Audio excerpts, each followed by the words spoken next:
उस दिन शाम को रमेश और माधव भोलू की दुकान पर हमेशा की तरह बैठे हैं। रमेश भैया, माधव भैया, चाय पियोगे या नींबू शरबत दूं? नहीं रे भोलू, इस गर्मी में अब और चाय नहीं पियेंगे, शरबत ही दे। भोलू, शैलेन चाचा तेरी दुकान में नींबू शरबत बनाने का बहुत अच्छा सुझाव दिया। वो तो कहना ही क्या, डॉक्टर साहब ने बहुत बढ़िया सुझाव दिया। इस गर्मी के समय तो चाय से ज्यादा नींबू शरबत बिक रही है। तीनों लोग ये सब बातें कर रहे थे, तब दुकान के पास से ही रिक्शों से जा रहे थे शैलेन डॉक्टर। वो रहे शैलेन चाचा। शैलेन चाचा, इधर आइए, हम यहाँ हैं। ओ भाई, रुको रुको, मैं यहीं उतर जाता हूँ। गए कहाँ थे चाचा? पास के गांव में एक मरीज देखने गया था। आते वक्त गोलू के ढाबे से रोटी सब्जी खरीद ली, रात को बनाना नहीं पड़ेगा। डॉक्टर साहब, आप कितने लोगों की मदद करते हैं गांव में। ये गोलू की बात ले लीजिए ना, शहर में ढाबा की काम चले जाने के बाद अपने खर्चे से आपने उसे स्टेशन के पास एक ढाबा बनवा दिया। बढ़िया घर चल रहा है उसका। भोलू बिल्कुल ठीक बात बोली है। गांव में अस्पताल बनवाने के लिए चाचा कितना कुछ किया था। अरे छोड़ो ना वो सब बातें। इंसान के साथ खड़े होकर उनके लिए कुछ कर पा रहा हूँ, उसके लिए मैं ईश्वर का आभारी हूँ। यही तो कितनी बड़ी बात है।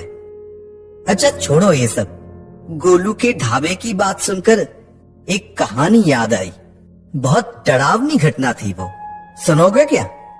क्या बोल रहे हैं चाचा? बिल्कुल सुनेंगे। आपकी कही कहानियाँ सच में बहुत डरावनी होती है। वो अलग बात है कि आपकी कहानी सुनकर रात को नींद नहीं आती है। फिर भी आप कहिए, सुनेंगे। आज से लगभग 25 साल पहले की बात है। एक दिन सुबह घर पर मरीज देख रहा था। ऐसे में डॉक्टर साहब, आपकी चिट्ठी आई है। मरीज देख रहा था, इसीलिए तब बस चिट्ठी ले ली, लेकिन देखने का समय नहीं मिला। रात को देखा वो चिट्ठी आई थी गणेशपुर के जमींदार घर से। जमींदार की बेटी की तबीयत बहुत खराब है। बहुत सारे डॉक्टर दिखाए हैं, लेकिन कुछ हो नहीं रहा।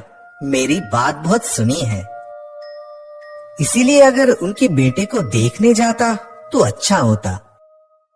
बीमारी के बारे में भी लिखा है चिट्ठी में और घर का पता भी बताया है। इतनी आशा लेकर जब चिट्ठी दिए हैं, इसीलिए अगले दिन चिट्ठी देकर बता दिया अगले शनिवार वहां जाऊंगा। ठीक किया, जितने दिन मैं गांव में नहीं रहूंगा उस समय मेरा सहायक रहेगा, ताकि गांव में कोई भी मुसीबत में मदद पा सके। शनिवार को रवाना हुआ गणेशपुर की तरफ, जरूरत की दवाई सब साथ लेकर। साल के इस समय अचानक ही आंधी बारिश होती है और उस दिन भी वही हुआ। सुबह से ही बादल छाए थे। ट्रेन में चढ़ने के कुछ ही समय बाद से ही तेज बारिश शुरू हो गई। रामगंज उतरकर वहां से गणेशपुर की बस लेना होगा। बाप रे, इतनी तेज बारिश शुरू हो गई, लग तो नहीं रहा आसानी से रुकेगी। बस लेने में कहीं मुश्किल ना हो जाए। पर ट्रेन की खिड़की के पास बैठकर गांव की तरफ बढ़ते बढ़ते बारिश का बहुत अच्छे से आनंद ले रहा था। पर मैं ये नहीं जानता था उस रात क्या भयानक चीज मेरा इंतजार कर रही है। रामगंज जब पहुंचा तब शाम हो गई थी। बारिश रुकी थी, पर बादल फिर भी छाए हुए थे। स्टेशन से बाहर आया, बस स्टैंड की तरफ एक बस भी खड़ी थी। देखा, यही वो गणेशपुर जाने वाली बस है। मैं जाकर जल्दी से बस में चढ़ गया। 2-3 लोग इधर उधर बैठे हैं। भैया, बस कब छोड़ेगी? यही 15 मिनट में ही छोड़ेगी। कितना समय लगेगा गणेशपुर जाने में? घंटे भर में पहुंच जाएंगे। 15 मिनट में ही बस छोड़ दी उन 2-3 यात्रियों को लेकर। समझ गया, गणेशपुर के रास्ते यात्रियों की संख्या कम होती है, या आज की आंधी के लिए ऐसा हुआ है। बस आधा घंटा ठीक ठाक चली, उसके बाद रास्ते के एक तरफ रुक गई। भैया क्या हुआ? बस ऐसी सुनसान जगह पर आकर रुक क्यों गई? हम बहुत बड़े खतरे से बच गए। उसका मतलब? तूफान में कितना बड़ा पेड़ रास्ते में टूट पड़ा है। थोड़ी देर और होती तो। मैं भी बस की रोशनी में सामने देखा, सच में सामने एक बड़ा पेड़ टूटा पड़ा है। अगर बस की टक्कर लगती तो बड़ा खतरा हो सकता था। भैया तो अब क्या गैशपुर जा नहीं सकेंगे? जा सकते हैं, पर घूम कर जाना होगा। उसके लिए और 1 घंटा ज्यादा लगेगा। और आप तो गयेशपुर के जमींदार के घर जाएंगे, तो आपको गंज के बस स्टॉप पर उतरना होगा। मैं जो ये सुनकर थोड़ा घबरा गया। शायद कंडक्टर ने समझा था, इसीलिए खुद से बोला, चिंता मत कीजिए, आपको मैं ठीक जगह पर उतार दूंगा। वहां से जमींदार के घर जाने में ज्यादा वक्त नहीं लगेगा। कंडक्टर की बात से थोड़ा निश्चिंत हुआ। बस पीछे जाकर बाईं तरफ एक पतले रास्ते से चलने लगती है। दोनों तरफ घरे अंधेरे से ढका। कुछ देर बाद अचानक से देखा, बस के यात्री सब बस की खिड़कियां बंद करके जैसे चुपचाप बैठे हैं। भैया क्या हुआ है? नहीं नहीं, कुछ भी नहीं। आप यहाँ नए हैं इसीलिए। कंडक्टर ने शायद चाहकर भी कुछ नहीं बोला। मैंने और ज्यादा कुछ नहीं पूछा। एक काम से आया हूँ, काम खत्म करके चला जाऊंगा, उससे ज्यादा क्या जरूरत। लेकिन आज सोचता हूँ कंडक्टर से सब पूछ लेता तो शायद अच्छा होता। और कुछ समय चलने के बाद बस एक जगह पर रुकी। भैया ये गंज का बस स्टॉप आ गया, यहीं उतर जाइए। कंडक्टर की बात मुताबिक उतर गया वहाँ। बस से उतरते ही वो जो रास्ता देख रहे, वहाँ से कुछ समय चलकर मंदिर पार करते ही जमींदार का घर। लेकिन एक बात कहूँगा, रास्ते में मत रुकना कहीं, खासकर मंगलू के ढाबे के पास तो बिल्कुल भी नहीं। मेरे कुछ कहने से पहले ही वो बस यात्रियों को लेकर पल भर में सामने अंधेरी में गायब हो गई। कंडक्टर के कहे हुए रास्ते पर चलना शुरू किया। आसमान से बादल हट गए थे, रास्ता साफ दिख रहा था। कुछ देर चलने के बाद अचानक, साहब रात का खाना खाएंगे क्या? मैंने दाईं तरफ देखा, वहाँ एक खाने का ढाबा, नाम मंगलू का ढाबा, और ठीक ढाबे के बाहर ही बैठे हैं अधेड़ उम्र का एक आदमी। साहब क्या देख रहे हैं? गरीब का नाम मंगलू, मेरा ही ढाबा है ये। दाल चावल सब्जी मछली सब कुछ है, सिर्फ 20 रुपए। सच कहूँ तो मुझे भी बहुत भूख लगी थी। सुबह आखिरी बार खाना खाकर निकला था और वक्त बर्बाद ना करके ढाबे की तरफ गया। उस आदमी का व्यवहार इतना अच्छा था, मेरे से जाए बिना रहा नहीं गया। तुम्हारा ढाबा यहाँ होने से सच में बहुत ही अच्छा हुआ। तेज भूख लगी थी। आइए यहाँ आकर बैठिए। आप जैसे लोगों का ही तो इंतजार रहता है हमेशा। मैं अंदर जाकर देखा, कुछ टेबल और कुछ कुर्सी रखी हुई है। खाने को कुछ है भी। अब तो बहुत रात हो गई है और अब तो खाने के लिए कोई आएगा भी नहीं लगता।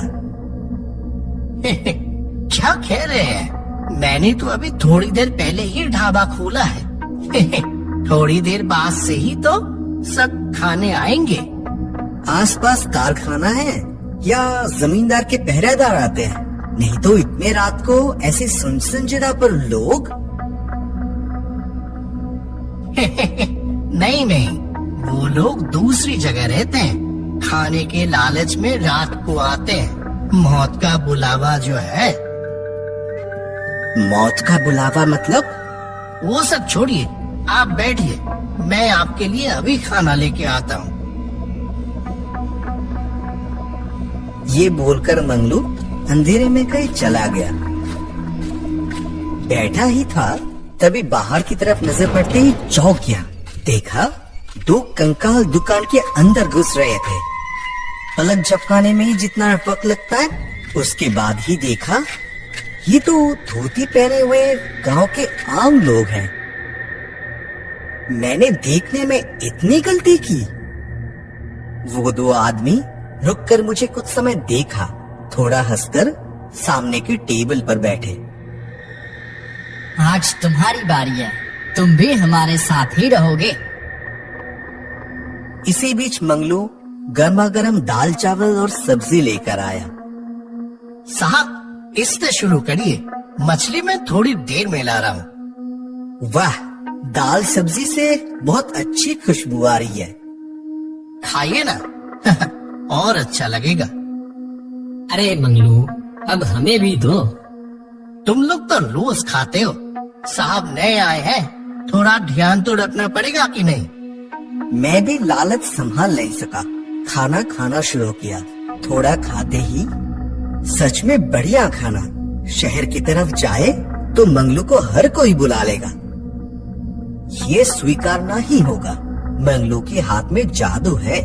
इतना सुंदर खाना मैंने पहले कभी नहीं खाया। ये लीजिए साहब, आपके लिए स्पेशल मछली। सच्ची मंगलू, बहुत अच्छा खाना बनाते हो। नहीं नहीं, ऐसी बात नहीं।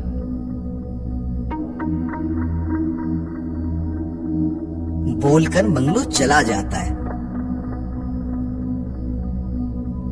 दूसरी तरफ बैठे लोगों को खाते देखकर लग रहा है जैसे आज पहली बार खा रहे हैं। ये क्या देख रहा हूँ मैं? उन लोगों के वो इंसान के हाथ या 2 कंकाल के हाथ। मैं साफ साफ समझ गया ये कोई जीता जागता इंसान नहीं है। अचानक याद आई बस कंडक्टर की बात। तो इसीलिए उसने कहा था रास्ते में कहीं रुकना मत। लेकिन मंगलू को तो इंसान की तरह ही देखा था। यहाँ और नहीं रह सकता। मेरा मन हुआ मंगलू जिस तरफ गया था उधर एक बार देखने का। मैं उधर आगे गया। वो 2 लोग तब भी अपने में खापे चले जा रहे थे। मंगलू जिस तरफ गया था उधर थोड़ा जाते ही देखा एक कंकाल खाना बना रहा है। मंगलू भी जिंदा नहीं है ये समझने में देर नहीं लगी। ना चाहते हुए भी मेरे मुंह से आवाज निकल गया। अरे साहब जी, क्या देख रहे हैं? मैं मंगलू तो। मेरा सर तब थोड़ा घूम रहा था। उन 2 लोगों की जगह तब देखा 2 कंकाल बैठे हैं। कुछ देर पहले तक मैंने इन्हें जीता जागता इंसान समझ रहा था, लेकिन मैं गलत था। ये इंसान नहीं और हो भी नहीं सकते। मैं समझ गया था यहाँ खड़ा रहा तो जिंदा नहीं लौटूंगा। मंगलू के ढाबे से निकलकर भागना शुरू किया। पकड़ो पकड़ो इसे, भागने मत देना, इसे हमारे साथ लेना होगा। तू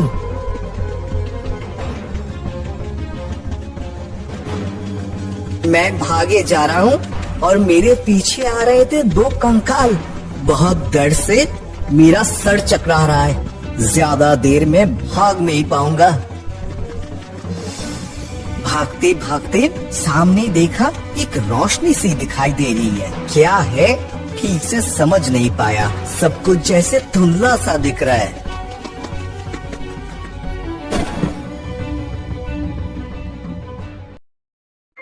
बेटा, तुम सारी रात मंदिर के सामने क्यों सोए हुए थे? सुबह मंदिर आकर तुम्हें देखा। मैं किसी तरह उठकर बैठा। पिछली रात की सारी घटना खुलकर बताई।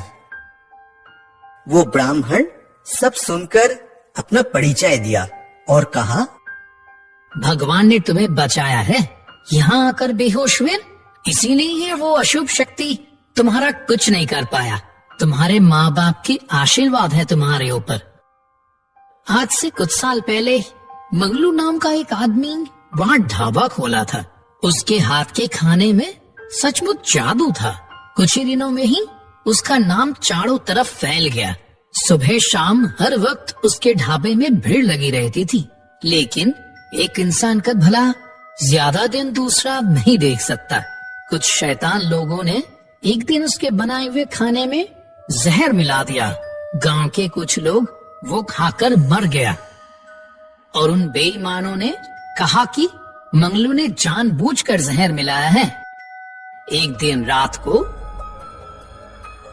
हे मंगलू, खाने में जहर मिलाकर लोगों को मारता है।